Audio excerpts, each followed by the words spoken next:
को उठाओ। Thank you Jesus. खुश खबरी यीशु की यूं फैलाएं हम, अपनी अपनी आप सलीब उठाएं हम।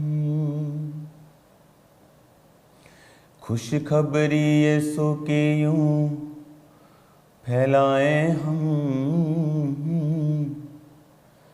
अपनी अपनी आप सलीब उठाएं हम। यीशु फतेहमंद, यीशु सामने हो, यीशु फतेहमंद, यीशु सामने हो। अपने हाथों को उठाओ और हिलाओ।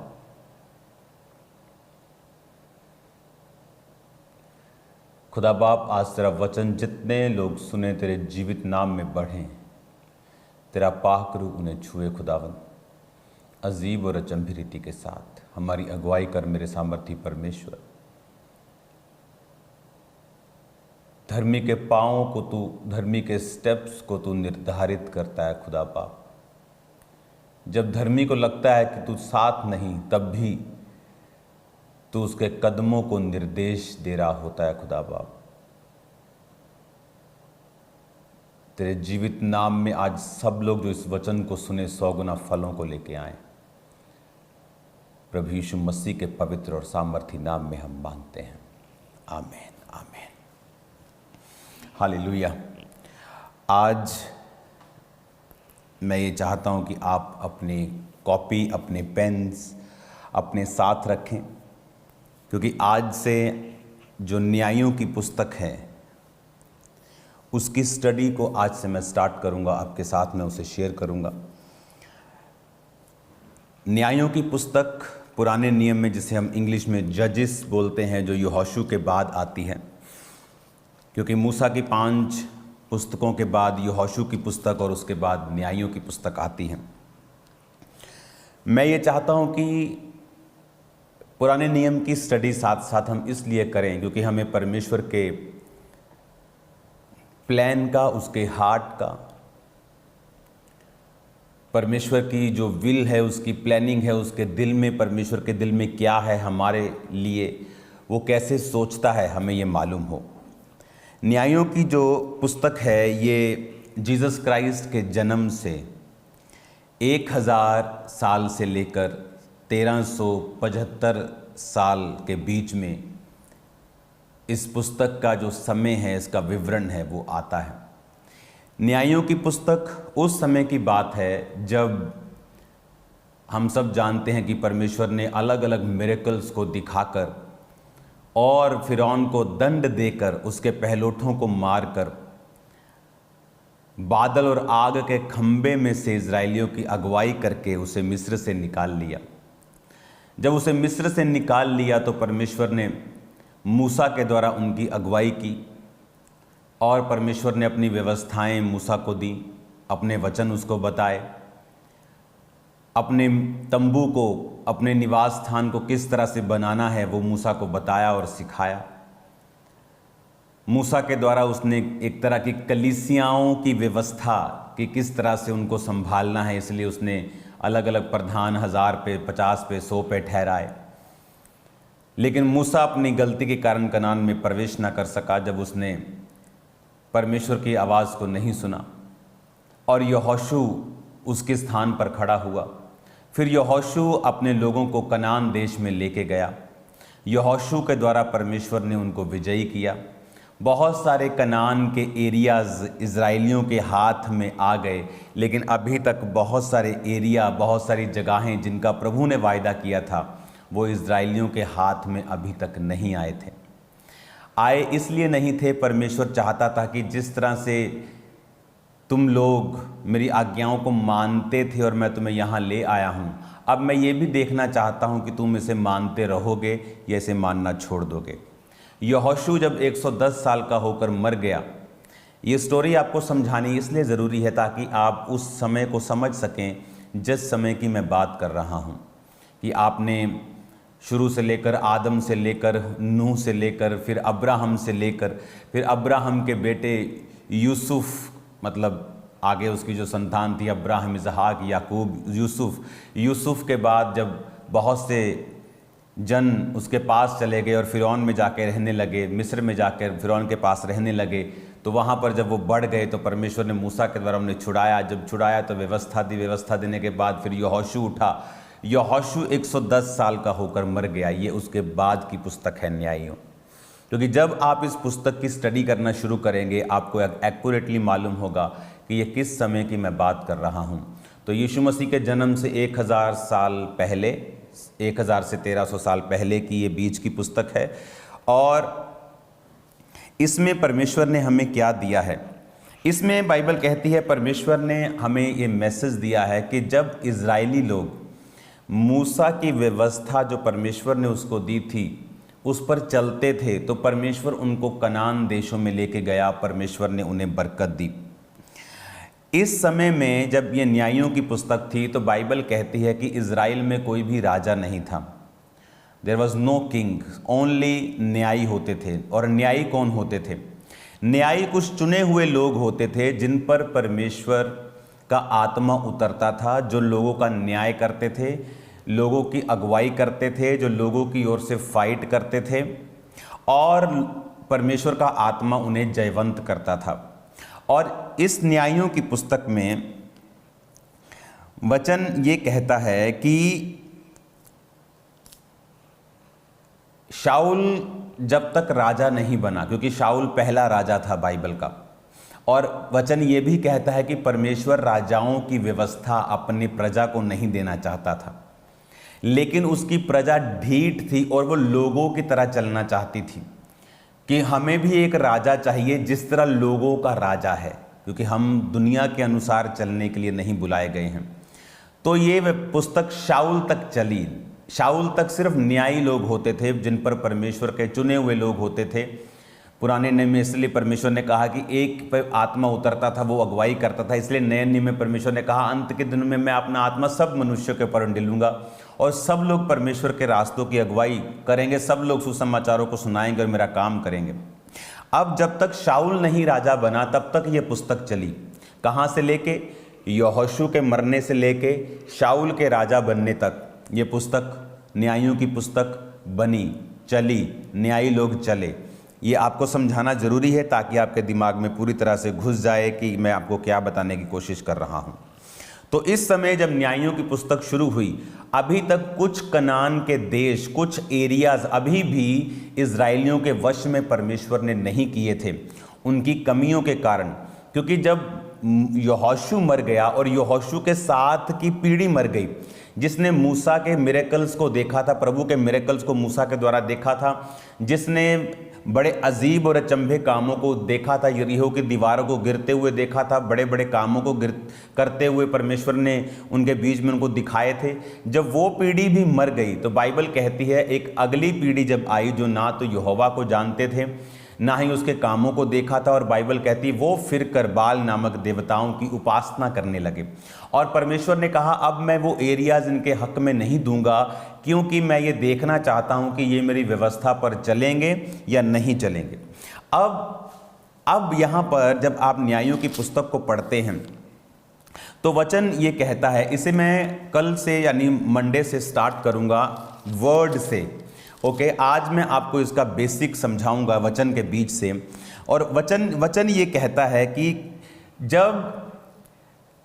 जब वो परमेश्वर के वचन पर चलते थे, अब उनका यहोशू नहीं था, अब उनका मूसा नहीं था, अब न्यायी लोग थे, तो परमेश्वर एक न्यायी को उठाता था।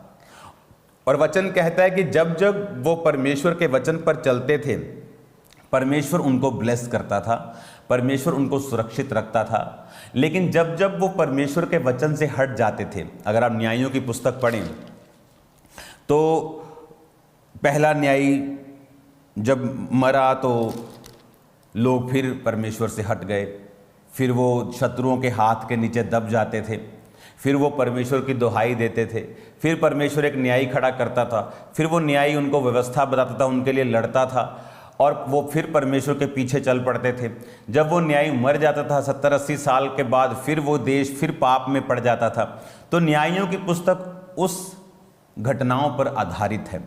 और बाइबल में ये भी लिखा है कि जब इजरायली लोग परमेश्वर के वचन से हटते थे, आप जानते हैं बाइबल में एक एक वचन जो परमेश्वर ने अपने दास मूसा को दिए थे, जब हम न्यायियों 2 उसकी 1 से 5 आयत को पढ़ते हैं तो वहां पे लिखा है, यहोवा का दूत गिलगाल से बोकीम को जाकर कहने लगा, मैंने तुमको मिस्र से लाकर इस देश में पहुंचाया है जिसके विषय में मैंने तुम्हारे पुरखाओं से शपथ खाई थी। मैंने कहा था जो वाचा मैंने तुमसे बांधी है उसे मैं कभी ना तोड़ूंगा, इसलिए तुम इस देश के निवासियों से वाचा ना बांधना, तुम उनकी वेदियों को ढा देना, परंतु तुमने मेरी बात नहीं मानी। तुमने ऐसा क्यों किया है? इसलिए मैं कहता हूँ कि मैं उन लोगों को तुम्हारे सामने से ना निकालूंगा, वे तुम्हारे पांजर में कांटे और उनके देवता तुम्हारे लिए फंदा ठहरेंगे। जब यहोवा के दूत ने सारे इजरायलियों से ये बातें कहीं, वो चिल्ला चिल्ला कर रोने लगे और उस स्थान का नाम उन्होंने बोकीम रखा, क्योंकि उन्होंने यहोवा के लिए वहाँ पर बलि चढ़ाई। हालेलुया। तो परमेश्वर ने कहा कि क्योंकि प्रॉब्लम क्या थी, न्यायियों तक समस्या ये थी कि जब परमेश्वर इनको एक देश देता था, मान लो परमेश्वर ने कहा मैं तुम्हें कनानियों का, यबूसियों है ना, हिब्बियों का सारे देश में ये तुम्हें दूंगा। जब ये किसी देश पे कब्जा करते थे तो वहाँ पर जो अन्य जाति लोग थे उनको पूरी रीति से निकालते नहीं थे। क्या सोचकर कि हमें लेबर की ज़रूरत है, ये हमारे घर का काम करेंगे, ये हमारे झाड़ू पोछे मारेंगे, ये हमारी खेती का काम करेंगे। इस बहाने से वो उनको रखते जाते थे और परमेश्वर उनसे निराश था, क्योंकि बाइबल कहती है परमेश्वर ने कहा था कि जब मैं वो देश तुम्हारे हक में करूंगा तो तुम उनको पूरी रीति से निकाल देना, क्योंकि अगर तुम उनको नहीं निकालोगे, वो तुम्हारे बीच में बसे रहेंगे, तो तुम उनके देवताओं की उपासना करने लगोगे और वो फिर तुम्हारे लिए फंदा बन जाएंगे। लेकिन जब इंसान परमेश्वर से भी ज़्यादा समझदार बनने की कोशिश करता है, जब उसे ये लगता है कि ठीक है लेकिन मुझे ज़्यादा अकल है, मुझे ज़्यादा समझ है, इसलिए परमेश्वर ने कहा जो बकरियां होंगी, बकरियों को चरवाहों की ज़रूरत नहीं होती। आज बहुत सारे लोग हैं जो बकरियों की तरह हैं, उन्हें किसी पास्टर की ज़रूरत नहीं, वो बोलते सिर्फ बाइबल पढ़ो, हमें किसी चर्च की ज़रूरत नहीं, सिर्फ बाइबल पढ़ो। लेकिन वचन ये कहता है कि एक भेड़ को चरवाहे की ज़रूरत होती है। एक व्यक्ति को, वो किसी भी चर्च में हो, जीवित चर्च में, उस लोकल चर्च का वो मेंबर होना चाहिए, उस जगह पर वो सुसमाचार की सेवा में होना चाहिए। लेकिन भेड़ को धुंधला दिखता है, वो ज़्यादा दूर नहीं देख सकती, इसलिए उसको चरवाहे की ज़रूरत है। बकरियों को किसी चरवाहे की ज़रूरत नहीं, वो तेज हैं, वो तेज तरार है, वो पेड़ों पे चढ़ जाती, पत्ते खाती। लेकिन परमेश्वर ने कहा मैं भेड़ों को कहूँगा आओ उस स्वर्ग में जाओ, तुम जो तुम्हारे लिए तैयार किया। अगर बकरियों को बोलूँगा उस नरक में जाओ जो तुम्हारे लिए नहीं, जो तुम्हारे लिए तैयार और तुम्हारे इस शैतान के लिए भी तैयार किया गया है, वो स्वर्ग तुम्हारे लिए नहीं है। बकरियों को क्यों बोला? जो अपनी मर्जी करती हैं, जिनको परमेश्वर के वचन से कोई लेना देना नहीं है। और भेड़ें जो कि यीशु मसीह जो हमारा चरवाहा है, या वो लोग जो उसने ठहराए हैं, वो उन पर आश्रित हैं, वो उन पर डिपेंडेंट हैं। इसलिए परमेश्वर ने कहा तुम मेरी भेड़ हो। हम जीसस क्राइस्ट से ज़्यादा समझदार नहीं हो सकते, इसीलिए इस पूरे दुनिया में जीसस क्राइस्ट से ज़्यादा इस्तेमाल कोई नहीं हुआ। क्या उसका कारण फास्टिंग था? तो मैं आपको ऐसे सेवक दिखा देता हूं जो 40-40 रोज़े दिन रात के अपनी लाइफ में कितनी बार रख चुके हैं, तो उन्हें तो जीसस क्राइस्ट से ज़्यादा इस्तेमाल होना चाहिए। क्या प्रार्थना था? मैं आपको ऐसे सेवक दिखाता हूं अफ्रीका में जो रहते ही जंगलों में हैं, हफ्ते में 5 दिन जंगल में रहते हैं, प्रार्थना करते हैं, तो उनको तो ज़्यादा इस्तेमाल होना चाहिए। फास्टिंग में आपको दिखा देता हूँ, जीसस क्राइस्ट से भी ज़्यादा लोगों ने की है। प्रेयर भी बहुत करते हैं लोग, लेकिन इस्तेमाल उस तरह से क्यों नहीं हुए? क्योंकि लिखित वचन से, खुदा से जितना जीसस ने प्यार किया है, इतना कोई दुनिया में नहीं कर सका। जितना रिटन वर्ड से उसने प्रेम किया है। क्या हम लिखित वचन से प्यार करते हैं? जितना प्यार परमेश्वर ने किया है अपने बाप से, खुदा बाप से, यहोवा पिता से। और जब बाइबल कहती उन्होंने निकाला नहीं, रख लिया कि परमेश्वर को इतना नहीं, हम आजकल के लोग हैं, व्यवस्था तो बहुत साल पहले दी गई थी, हमें आज के हिसाब से उसको मॉडिफाई करना चाहिए। क्या आपको लगता है कि परमेश्वर आप जैसा है कि जिसके वचन को मॉडिफाई करने की ज़रूरत पड़ेगी, उसमें एडिट करने की? लोग बोलते हैं, कुछ जो आत्मा में अनपढ़ होते हैं, कि बाइबल को समय समय पर एडिट किया गया है। एक भी बिंदु बाइबल का एडिट नहीं हुआ हजारों सालों से। प्रॉब्लम यह है कि बाइबल इब्रानी और यूनानी भाषा में लिखी गई थी। अगर आप हिंदी में देखेंगे तो प्रेम का एक ही मतलब है, प्रेम प्रेम, पत्नी वाला भी प्रेम, भाई वाला भी प्रेम, दुश्मन वाला भी प्रेम, प्रेम प्रेम प्रेम। लेकिन अगर आप यूनानी पढ़ेंगे तो वहाँ पर जीसस क्राइस्ट वाला अगापे प्रेम, भाइयों वाला फिलियो प्रेम, अलग अलग प्रेम की परिभाषा है। तो जब जो बंदा यूनानी भाषा से बाइबल को ट्रांसलेट कर देता था अपनी भाषा में, क्योंकि किसी भी भाषा में इतनी शब्दों की वैरायटी नहीं है जितनी इन भाषाओं में है, तो जब उन भाषाओं में से आप ट्रांसलेट करते थे ये लोग बाइबल, और उन्हें कुछ अच्छा शब्द उसके क्लोज मिल जाता था ओरिजिनल भाषा के, तो वो उसको और अच्छी तरह से एडिट करके लिखते थे। ये एडिट हुआ था, ना कि वचन एडिट हुआ था। उनकी अपनी ट्रांसलेशन को वो एडिट करते हैं, बाइबल कभी एडिट नहीं हुई। तो परमेश्वर ने अगर कहा कि उनको निकाल देना, तो उनको निकाला नहीं गया। हुआ क्या, जब वो बड़े हुए, वो खुद मर गए, उनके बच्चे हुए, उनको मालूम नहीं था यहोवा का, वो उनके देवताओं की उपासना करने लगे और परमेश्वर का श्राप उन पे आया। तो जब हम, और ये श्राप उन परमेश्वर ने पहले से लिखा हुआ था। जब हम व्यवस्था विवरण को पढ़ते हैं, जब हम व्यवस्था विवरण को 28 को पढ़ते हैं, व्यवस्था विवरण 28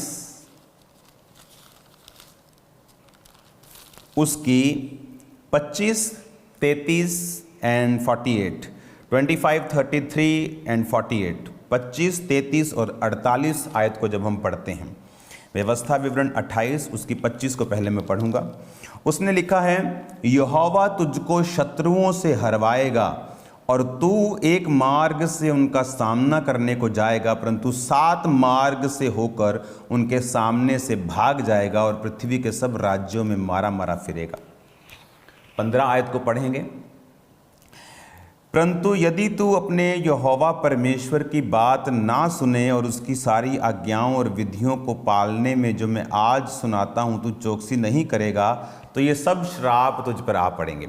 तो ये सब श्रापों की पुस्तक है। तो इस श्राप में एक श्राप ये है 25 आयत में, यहोवा तुझको शत्रुओं से हरवाएगा और तू एक मार्ग से उनका सामना करने को जाएगा और 7 मार्ग से होकर उनके सामने से भाग जाएगा और पृथ्वी के सब राज्यों में तू मारा मारा फिरेगा।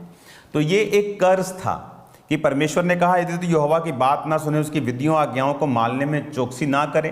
कौन सी विधियां आज्ञाएं? जो परमेश्वर ने मूसा को दी थी कि तुम जब इजरायली कनानियों के देश में जाना तो उनको पूरी रीति से निकाल देना, ताकि ऐसा ना हो कि फ्यूचर में वो तुम्हारे लिए फंदा ठहरे। लेकिन इंसान जो अपने आप को प्रभु से भी अधिक समझदार और प्रभु से भी एक अधिक पवित्र समझता है,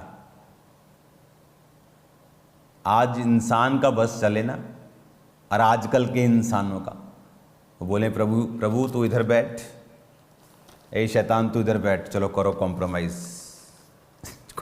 करो दोनों आपस में। जीसस क्राइस्ट तू प्यार वाला परमेश्वर है, बहुत प्यार करता है तूने जान दी है, चलो कॉम्प्रोमाइज करो आपस में। जीसस क्राइस्ट से पवित्र तुम नहीं हो, जीसस क्राइस्ट से समझदार नहीं हो। तो जीसस क्राइस्ट ने कहा कि मत जाना, मत करना, लेकिन बाइबल कहती उन्होंने कहा नहीं नहीं नहीं, हमारे खेत वो जोहेंगे तो ज़्यादा खेत फसल आएगी तो हम प्रभु को ज़्यादा दान देंगे। देखो प्रभु के राज्य का फायदा है। इस तरह से इंसान फंसता है शैतान के चक्रों में।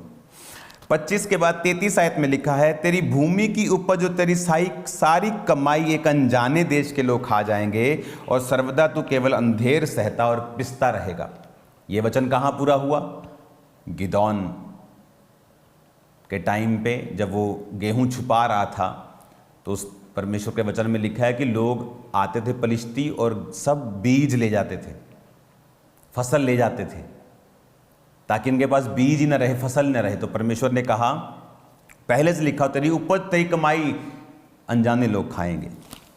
48 आयत को पढ़ेंगे, उसमें लिखा है, इस कारण तुझको भूखा प्यासा नंगा और सब पदार्थों से रहित होकर उन शत्रुओं की सेवा करनी पड़ेगी जिन्हें यहोवा तेरे विरुद्ध भेजेगा, जब तक तू नष्ट ना हो जाए। वो तेरी गर्दन पर लोहे का जुआ डाल रखेगा।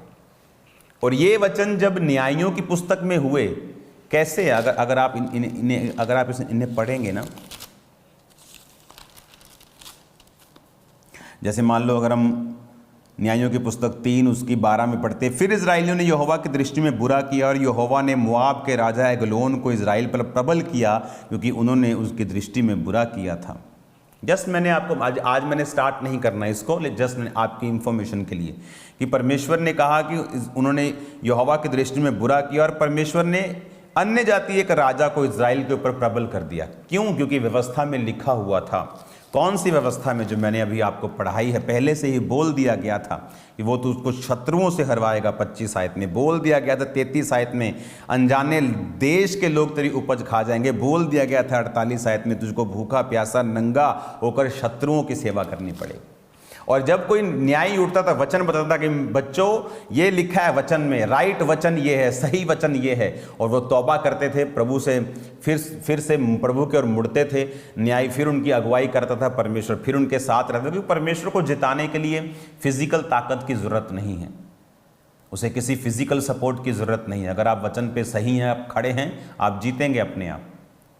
तो इस तरह से आज हम इस पुस्तक को समझते हैं कि आपने इसे समझा, आपने इसे जाना, किस तरह से परमेश्वर अपने वचन को पूरा करता आया है।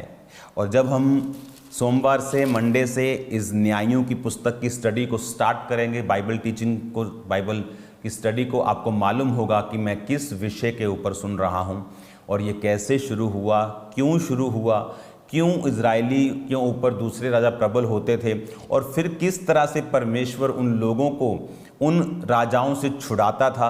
फिर कितनी देर वो छूटे रहते थे, जैसे न्याय मरता था फिर वो अपने अपने कामों में, कर्मों में लग जाते थे, फिर से पाप करते थे। और फिर जब न्याय आता था फिर वो तौबा करते थे, फिर परमेश्वर उन पर बरकत देता था, फिर परमेश्वर उनको शत्रुओं से आज़ाद करता था। हालेलुया। आज एनिमी हमारे बाहर नहीं है। परमेश्वर के राज्य में अगर आप स्पिरिचुअल लोग हैं, आपका कोई एनिमी, कोई पास्टर, कोई सेवकाई, कोई इंसान, कोई आपके खिलाफ बोलने वाला, कोई बंदा आपका दुश्मन नहीं है। आपका दुश्मन आपके सेल्फ, आपके खुद के गुनाह, पाप और वचन के ऊपर ना चलना, ये आपके दुश्मन हैं। क्योंकि वचन के ऊपर ना चलने से जब परमेश्वर की ग्रेस खत्म हो जाती है, देखो वचन में क्या लिखा हुआ, फिर से पढ़ेंगे उसको, उसके बाद हम आखिरी प्रेयर में चलेंगे। यहाँ पर एक वचन मैंने पढ़ा कि परमेश्वर कहता तू अत्यंत घबराएगा। अगर आप इस वचन को पढ़ेंगे तो परमेश्वर ने कहा घबराहट रहेगी तुम लोगों में, अत्यंत घबराहट। जिस काम में तू हाथ लगाएगा यहोवा तुझको श्राप देता रहेगा और भय तुर करता रहेगा, भय तेरे अंदर रहेगा। आज अगर आप डिप्रेस्ड लोगों को देखेंगे, अजीब सा भय है उनके अंदर, अजीब सी बेचैनी है लोगों के अंदर। उसका रीज़न ये है कि जब वचन को ब्रेक किया जाता है तो बेचैनी लाइफ में एंटर करती है। हालेलुया। अपने हाथों को उठाओ, थैंक यू जीसस। आपको ये बात हमेशा वचन से याद रखनी है। परमेश्वर ने अब्राहम को कहा था, जो कोई तुझको कोसे मैं उसको श्राप दूंगा। इसीलिए आपको अपने दुश्मनों को कभी कोसने की ज़रूरत नहीं, क्योंकि परमेश्वर का वायदा है अब्राहम की जनरेशन से, जो आप और मैं हैं, कि जब कोई तुझको कोसे मैं उसे श्राप दूंगा। हालेलुया। एक बहुत अमेरिका की I think one of the most blessed ministry है एक, और वो वचन की सेवकाई करते हैं। एक दिन वचन प्रीच करते करते उन्होंने बेनी हिन की बहुत बुराई की, और जब बहुत बुराई की थोड़े दिन बाद वो बीमार हो गया, और इतना बीमार हुआ और प्रभु से, और बड़ा अच्छा सर्वेंट, और प्रभु से पूछ रहा, प्रभु क्या बात है, तू मेरी प्रेयर नहीं सुन रहा। तो परमेश्वर ने कहा, तूने उसकी बुराई की इसलिए तू इस पोजीशन पे है। उसने खुद गवाही दी, ये टेस्टिमनी उसने आप दी है। तो उसने कहा कि जब मैंने फिर उसको फ़ोन किया और माफ़ी को मांगा कि इस तरह से मैंने तेरे खिलाफ बात की और मुझे माफ़ कर, तो तब परमेश्वर ने उसे हील किया। वचन बहुत कड़क है, ये किसी का पक्षपात नहीं करता, ये नाम देखकर नहीं काम करता, ये बहुत स्ट्रॉन्ग है, ये बहुत स्ट्रॉन्ग है, ये बहुत रियल है, real then you and me. हमारी इस फिजिकल लाइफ से भी ज़्यादा रियल ये वर्ड ऑफ गॉड है, क्योंकि ये हमसे पहले था। हालेलुया। जब हम वर्ड के ऊपर रहेंगे, वचन के ऊपर रहेंगे, हम कभी भी हारेंगे नहीं। अगर हम वचन से बाहर रहेंगे तो एक तिनका भी तुम्हें गिरा देगा, और अगर हम वचन के अंदर रहेंगे, पहाड़ भी तुम्हारे सामने बोना और कच्चा नजर आएगा। मैं आपको बता रहा हूं, ये मेरी लाइफ के एक्सपीरियंस है। अपने इनसाइड पे काम करें, अपने अंदर काम करें, बाहर काम करने की कोशिश मत करें। अंदर सुधार करें, बाहर अपने आप सुधार हो जाएगा। हालेलुया। एक बार एक व्यक्ति को, उसको स्मेल आ रही थी, गंदी स्मेल आ रही थी। वो जहाँ जाए उसको स्मेल आ रही है, घर पे, अंदर, बाहर, परफ्यूम छिड़क लिए। तो बाद में पता चला कि उसकी यहाँ पर गंदगी लगी थी। तो कई बार जब गंदगी खुद पे लगी होती है तो हमें स्मेल आती है और हम सोचते नहीं वहाँ से आ रही, नहीं वहाँ से आ रही। तो कई बार अगर हम अपने आप को क्लीन कर लें तो स्मेल आनी बंद हो जाएगी। तो वर्ड हमें क्लीन करता है, इसलिए परमेश्वर ने कहा जो वचन मैंने तुमसे कहे इसीलिए तुम उनके कारण शुद्ध हो। जब हम वर्ड पढ़ते हैं वो हमें शुद्ध करते हैं। इसीलिए मैं कहता हूं कि कोई पास्टर, कोई प्रचारक सिर्फ जो प्रचार करने के लिए बाइबल पढ़ता है वो कभी भी इफेक्टिव प्रीचर नहीं रहा। जिसकी प्रीचिंग घुटनों पे जन्मी है प्रेयर करते वक्त, और self Bible reading for my self, मेरी उन्नति के लिए जब मैं बाइबल पढ़ता हूं, उस जगह पर अगर जन्मी है वो टीचिंग, वो लोगों के हृदयों के अंदर घुस जाएगी और काम करेगी। कल मीटिंग में आपका स्वागत है। कल मैं आपसे ऑसम मैसेज शेयर करूंगा खुदावंद की आत्मा के द्वारा। तो इसलिए परमेश्वर कल आपसे बात भी करेगा, वो आपको हील भी करेगा। इनवाइट समबॉडी, किसी को लेके आए, किसी को लेके आए साथ में, ताकि कल वो वचन को सुने, ऑयल रिसीव करे, हीलिंग रिसीव करे, डिलीवरेंस रिसीव करे, ब्लेसिंग को रिसीव करे, साल्वेशन को रिसीव करे। कल बैप्टिज्म होंगे, जैसे हर संडे थर्सडे होते हैं, आप उनको रिसीव करेंगे। आपकी लाइफ कभी भी सेम नहीं होगी इन जीसस ने।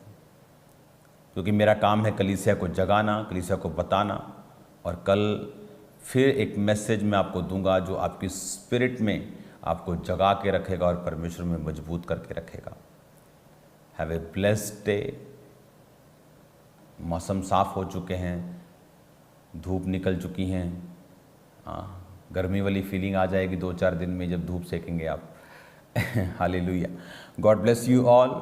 कल मिलते हैं खुदावंद की प्रेजेंस में। आप सेम नहीं हैं, और जब मैं आपको बोल रहा हूँ आप सेम नहीं हैं, मैं अपनी तरफ से नहीं कह रहा हूँ।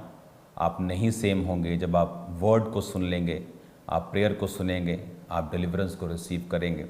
और मेरा बिलीव है कि निराशाओं के साथ जो बंधे हुए लोग हैं वो यीशु मसीह नासरी के बड़े नाम में छुड़ाए जाएंगे। अपनी आंखों को बंद करो, अपने हाथों को उठाओ। एक साल्वेशन प्रेयर मैं आपके साथ करना चाहता हूं। जितने पहली बार इस वचन को सुन रहे हैं, मैं आपको यही बताना चाहता हूं कि प्रभु यीशु मसीह किसी धर्म या जात को बदलने के लिए नहीं आए, वो जीवन को बदलने के लिए आए हैं।